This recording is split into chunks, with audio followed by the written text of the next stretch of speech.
ফুলি থকা ফুলৰ কাটিং কৰিম। সকলোকে গুড মৰ্নিং।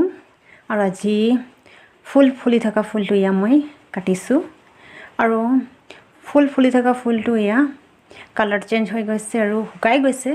তো আমি যদি ফুলি থকা ফুলটো কালাৰ চেঞ্জ হৈ যায় আৰু শুকাই যায় আৰু যদি আমি কাটি দিওঁ তো ধুনীয়াকৈ গ্ৰ'থ হয় আৰু নতুনকৈ আৰু ধুনীয়াকৈ ফুল ফুলে। তো ইয়া মই কাটিছোঁ আৰু ভিডিঅ'টো শেষলৈকে চাব আৰু ভিডিঅ'টো লাইক কৰিব, ছাবস্ক্ৰাইব কৰিব।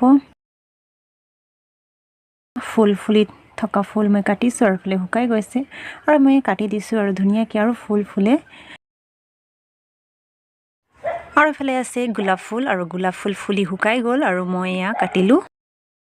আৰু কি ফুল হয় ময়ো নাজানো আৰু এই ফুলটো 12 মাহ ফুলে আৰু বহুত ভাল লাগে। আৰু ইফালে আছে ইয়া ফুলটো ফুলি ইয়াৰ গুটিতে ইয়া পুলি ওলাইছে। তো ইয়াক মই নাকাটিলোঁ আৰু ইয়াক থৈ দিছোঁ, ইয়া পুলি ওলাইছে।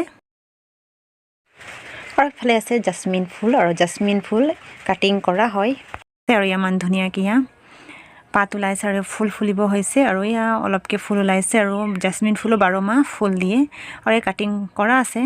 তেতিয়া ফুল ফুলিব। আৰু অন্য এটি ভিডিঅ'লৈ আকৌ পুনৰ লগ পাম আৰু আজিলৈ আহিছোঁ, বাই বাই।